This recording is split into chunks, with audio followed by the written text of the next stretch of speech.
one of the biggest differences in, the 49ers have changed. Now we're on our third defensive coordinator since Shanahan arrived, right? You had Robert Saleh, then you had a very seamless transition to D'Amico Ryans. I would argue got much better. Big props to D'Amico. I think it's a huge loss. Now you're kind of going outside of the program a little bit with Steve Wilks Jr. Steve Wilks, who's amazing. I love Steve Wilks. I love the hire. But I am curious to see, one of the things I wanted to see was, man, what is he going to value on the defensive side of the ball? So I was like, all right, cool. Let's go through some Steve Wilks numbers. Let's go through some 49ers numbers. Let's figure those things out. And one of the best statistical leading categories the 49ers were in last year was interceptions, ball skills, right? The 49ers led the NFL with 20 interceptions in 2023, right? You only played so many games, 17 games, right? 20 interceptions. So you're averaging over one interception per game. Now, it is important to note interceptions and sacks are somewhat similar. They're not a very predictive stat that you can replicate well. To put this into example, and I'm going to disprove this statement real quick. Okay. So if you look at 2021, the 49ers only had 9 interceptions, one of the worst in the NFL. I think it was the worst. Then 1 year later, they led the NFL in interception. Oh, my light went out. Come on now. Why? What's the difference? The personnel, if you look at the 49ers leading interception guys last year, Tayshaun Gibson, he led the team with 5 interceptions. Talanoa Hufanga, 4 interceptions, right? That's 9. They themselves, the 2 new safeties, matched what the entire 49ers defense did in the entirety of the 2021 season. Personnel matters. And these new additions that valued ball skills, Talanoa, right? Pac-10, Pac-12, whatever you want to call it, defensive player of the year, like they brought this with them and it paid dividends. So the question is, all right, now let's look at Steve Wilks.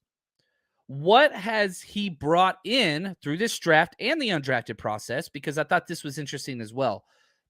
Ball skills are at a premium for the 49ers and who they drafted. Listen to these numbers. Ji'Ayir Brown, who they traded up for, love this dude, perfect fit, and with what Steve Wilks has always done, 10 career interceptions. That's ridiculous. Darrell Luter Jr., the first corner that they took, the only corner they took, 10 career interceptions. Linebacker D. Winters, 3 career interceptions. Jalen Graham, linebacker, they drafted 3 career interceptions. Go to the undrafted free agents. Deshaun Jameson out of Texas, 6 career interceptions. Avery Young, 3 career interceptions. So even though it's a small sample size, but we got these 6 guys that they drafted, corners, safeties, linebackers. It's ball skills galore. It's just what and so you can tell already, right? This evolution without even seeing them line up and take a snap. The 49ers defense in its third installment of these defensive coordinators, ball skills, ball skills, ball skills. That's number 1. Now, I think a lot of it too has to do with, again, when we look at the depth chart that this team possesses, who are the 2 safeties that left this team in recent years? Jaquiski Tart, he was awesome. Ball skills were non-existent.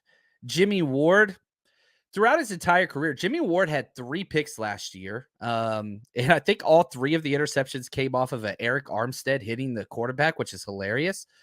But if we look at what, Jimmy Ward has done throughout his entire career, he only has 7 in his career. He started 106 games. He had 3 interceptions this year. That means the previous 8 years for the 49ers, he only had 4 total. So, you got a huge uptick from Jimmy Ward this year. But again, you allowed him to go. You allowed him to walk. And so, again, you just have this, look, we're going to focus on guys that can make these high impact turnovers, pressures, sacks, turnovers, big plays.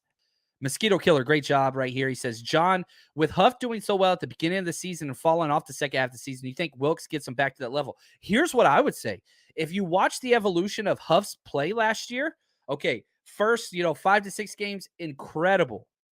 Next 5 to 6 games, definitely miscommunications. But you watch Talanoa Hufanga in the playoffs, those 3 playoff games, dude was stellar. Stellar. Now, did he have the freak interceptions or whatever else? No, but he also didn't have the blown assignments. And it's funny because I think narratives grow legs of their own.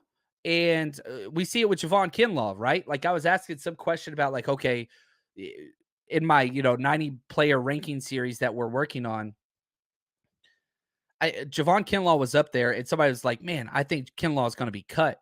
And I'm just like, again, like, man, I feel like we've disproven this narrative so many times because the narrative on Kinlaw is bad. The injuries are bad, but people think that he's a bad football player, and that is 100% not factual. Not at all. Is he a high impact, 10 sack guy? No.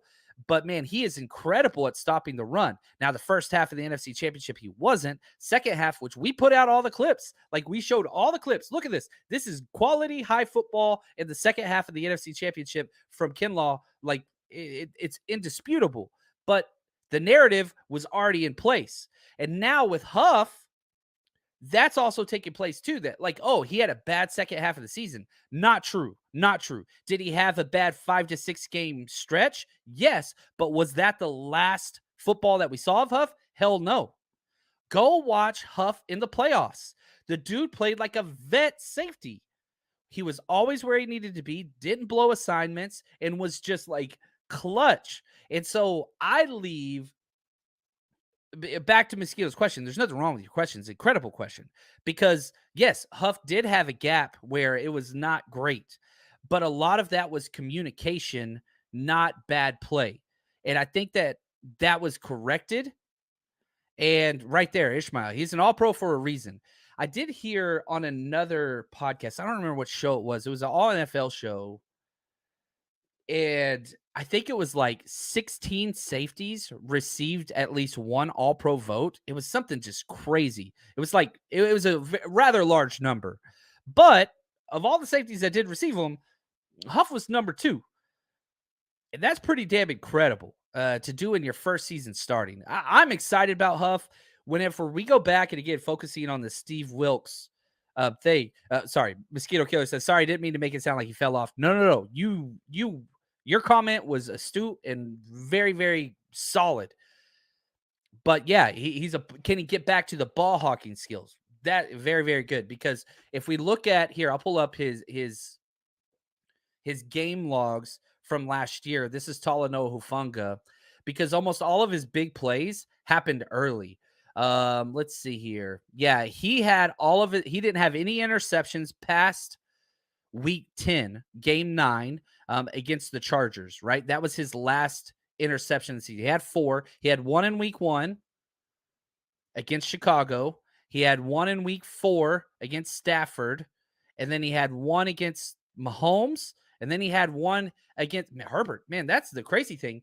Look at the quarterbacks that he intercepted, right? Fields, Stafford, Mahomes, Herbert.